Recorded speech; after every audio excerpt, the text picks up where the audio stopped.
So guys, for the first method, you want to go to search and type in services. Click on it. And now once we're on this, you want to click on any service one time and then click on W on your keyboard. Now you want to find Windows Update. You want to scroll down until we find Windows Update. Double click on it. You want to make the startup type automatic and then click on start, which will now make the service status running, and then click on OK.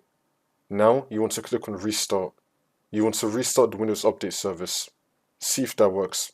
For the second method, you want to go to search and type in date and time settings. Click on it. And now once you're on this, you want to scroll down and then click on sync now. Make sure that your date and time is fully synced up.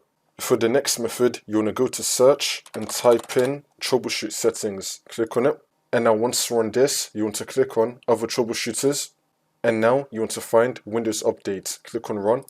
And now once you're on this, you want to follow through all the steps that are most applicable to you. So for you in your situation, it's probably going to be, I can't download, install, or uninstall an update. You want to click on this, and then click on yes. Follow through all the steps that will come up here, and then see if that works. If that's still not working, then for the second method, you want to go to search and type in CMD. Now, you want to run it as administrator. And then click on yes. And now once you're on this, you want to type in sfc /scan now, and then click on enter. And you now want to run this scan.